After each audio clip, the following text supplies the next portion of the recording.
million things you could be doing besides standing in here or sitting in here excited about the next President of the United States, Mr. Donald J. Trump. Is everybody pretty much local? Anybody from local? Okay. You got any Cary, Georgia people in here? We had a big week this week. Got any Tea Party folks? Got anybody that used to be on the other team with D's and L's on their jersey and moved over to the R team because of Mr. Trump? Well, we have lots of folks that are in buildings just like this, not this cute, not with as good of food, not as good as decorations, but all over the Southeast, getting ready for the big SEC, Super March Madness, whatever they want to call it, on Tuesday. How many of y'all have already early voted in Georgia? Yep. Didn't it feel good? Yes. I had my peach on, and all day long, I wanted people to say, why are you so happy? I just voted for Donald Trump. You should go. I called my husband, I said, go right now, there's not a line, go right now.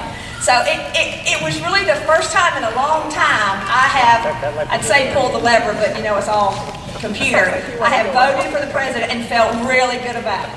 When you haven't voted yet, you get your chance Tuesday, I bet you have a great day. Now, it's great to be here. I'm Angela Hicks from Macon, Georgia. And I'm just nothing but a little volunteer for the Trump campaign. And I have to tell you, I've never seen the show Apprentice, and I've never read the book Art of the Deal. So all y'all have been knowing about Mr. Trump with that different understanding of him. I don't have that. I just have the since June 16th. And June 16th, I was driving my rollback truck because I have a little mobile storage business and I compete with pods. And my rollback truck does not have air conditioning, but it has an AM radio. And June 16th, I was driving with the window down with all the noise, and I thought I heard something on the radio about a wall to make America safer between Mexico and the United States. And I thought that maybe I should pull over and get some Powerade because maybe I was getting dizzy and my truck was too hot. But I thought if that's really what was said, at the hour news, they're going to say it again because that is such an odd, outlandish to most people, but music to my ears statement that they're going to repeat it. And sure enough, as it got close to, I don't know if it was the 4 o'clock hour or the 5 o'clock hour, I had the AM radio up, I rolled the window up so that I could hear, and sure enough, not only had somebody said it, but that somebody was Donald Trump, and he was going to run for president. At that moment, I had my presidential candidate.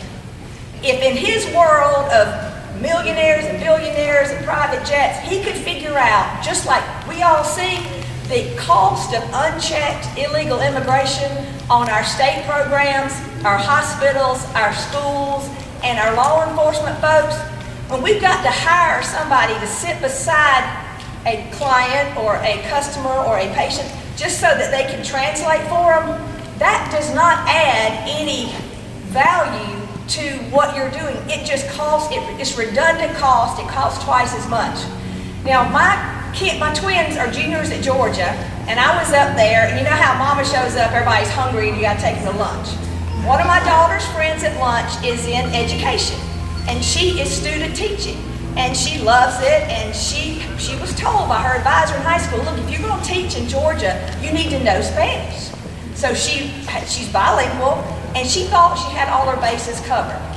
Well, she was telling us that there was a little boy in her 4th grade class that didn't seem to respond when they talked to him in Spanish.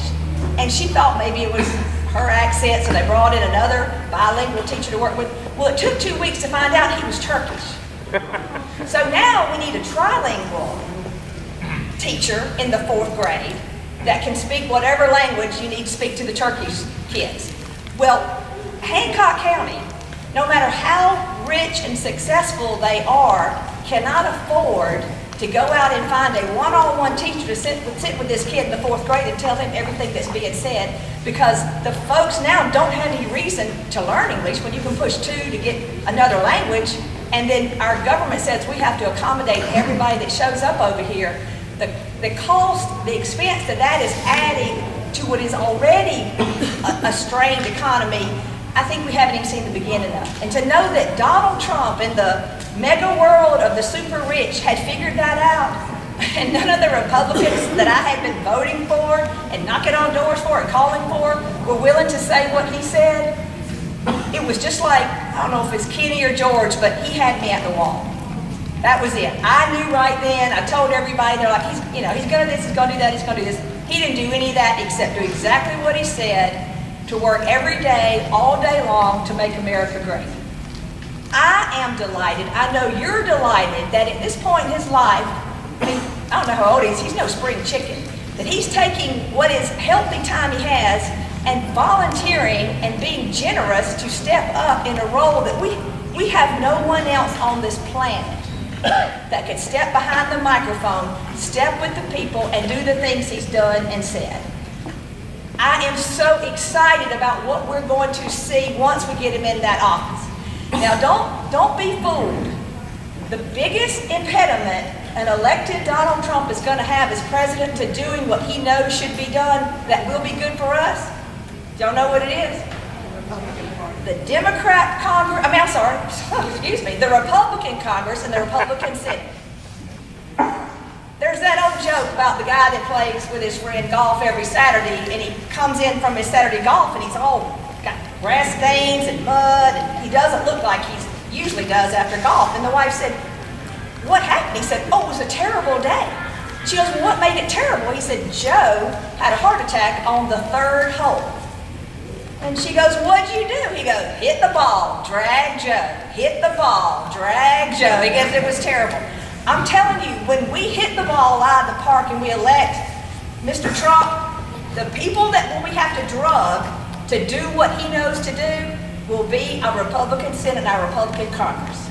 If you recall, if we had not primaried Eric Cantor in Virginia, that terrible Gang of Eight bill would be the law of the land. And we would be unable to stop any flow of any people, our current president, who we tolerate, we don't celebrate, we hold our breath till 2017. Anybody he dreamed up to bring in here, we wouldn't be able to do anything about it, because what would they tell us? Oh, it was a bipartisan decision that voted, so that must be what America wants. Wrong, wrong, wrong. Virginia set the way. They sent Eric Cantor packing to some lobbyist 10-figure job, whatever it is, but at least he's not in front of a camera voting against us. So we're going to have to be on our toes. We're going to have to write letters. We're going to have to hold these folks accountable. Maybe somebody in this room will primary a rhino or somebody that's going to work against Mr. Trump. Because that, once we, the American people, speak, that's the only thing that can slow him down. I know he's got strategies around it, but we've watched those R's a long time. They take us for granted. I'm a Christian conservative, and so they think, where am I going to go? So we can just vote with the Washington elite, and here'll come, these little Christian conservatives. Well, now we have somebody leading our band that's not just going to take it anymore. That is so encouraging to me. Now, President's Day was just a couple of weeks ago, and I guess you might agree with me, you might not. The current president is not one that we're celebrating. We're tolerating. We've watched our economy. We've watched the safety of our citizens here and abroad. We've watched what's done to our military. We've watched everything he's touched has been diminished. The next president has a huge job just to get us back where we were, not to mention where we want to be. The person, to me, with the ideas and the solution and the persuasiveness and the communication and that knows the people that know how to do it is Mr. Trump. This isn't just a regular old every 4-year election. I mean, if it was, then we could go with the guy that looked the best in the suit. We could go with the guy that had the biggest words. We could go with the guy with the silver tongue. This is warfare. It's between what we love and what we value and where they want to take us. They tell you, don't tell people it's really important now because it's like crying wolf. It is critical. If you haven't voted, get there on Tuesday between 7 and 7.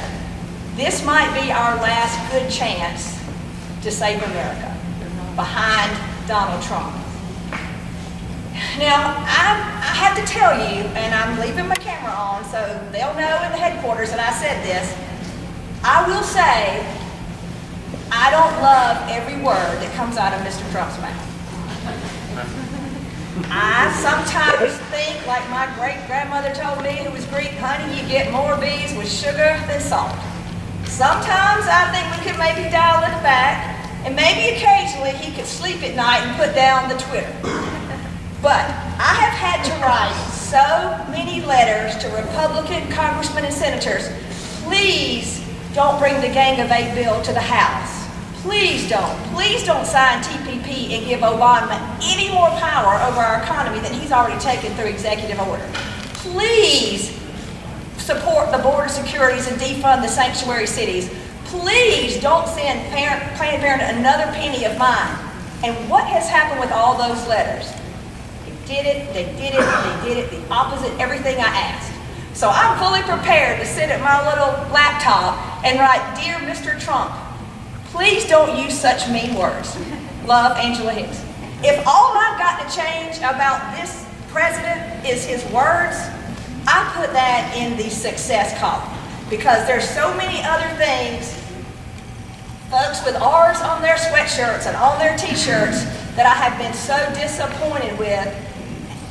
It's almost as if you get toward wherever the city limits is, I guess DC's not a city, but whatever you get within the shadow of all those buildings, they just have a personality change. I think we're looking at the real Donald Trump. We're not going to have to worry about any kind of Washington personality change.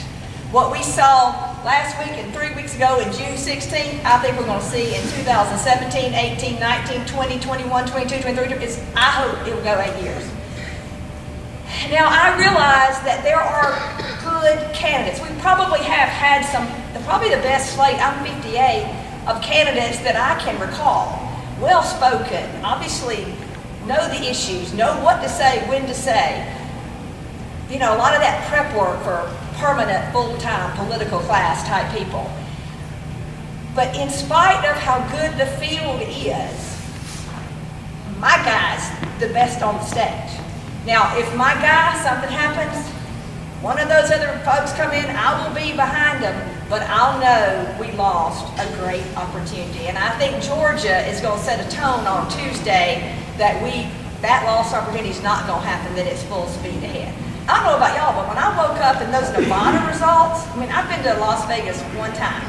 I don't really know those folks. I was shocked and thrilled at those results. You know, it was late. Some of the caucuses didn't even start till 10 o'clock our time, so, you know, if you work, you got to go to bed, but you wake up. I was amazed and thrilled that what the message we love is the message they love too. So I'll just end it with coming out, Kimberly, her committee, everything they put together. It just kind of reminds me of the old-fashioned politicking that my dad used to take me when he knocked on doors, because I guess he thought if a little girl standing there, they might open the door and not think he was there for bad, but he would go door to door in our small town in Jeffersonville for the things that he thought was important. We're doing the same thing. You just kind of throw in social media and you throw in, you know, video conferences and all that, but we're taking apart, and all those who know us and know we're some of those Trump crazy people, they're all taken apart in saving America and standing behind a man that I am fully convinced with every being of my fiber wants what you and I want for our kids. Now, I will say this, he did not have to run for president. It's not on his bucket list like it is on some of these folks that we've seen and heard all these years. The fact that he would step away from whatever billionaires do and offer himself up for all this silliness of debates where you never know what, nobody ever talks about it. If you listen to those debates, you would think the Gang of Eight was 8 nice guys sitting around playing poker. It was nothing like that. It was a horrible thing. But that's the thing about debates and sound bites, you just don't ever get the whole story. The fact that he would take himself out of the billionaire world and interject himself into this swamp of candidates, I appreciate his generosity. I am stuck to Macon, Georgia. My truck, that's where I am. My husband's in a family business. He's not stuck. He can take his money to Cadence. He can take his money to Belgium. He can live in any country in the world and the money to live on any planet in the universe. And for this point in time, using his own money, taking the arrows from every media, left-wing and supposed conservative outlet, except for Great Breitbart. I'm sure y'all keep up with them, Breitbart.com. They have an app. They're terrific.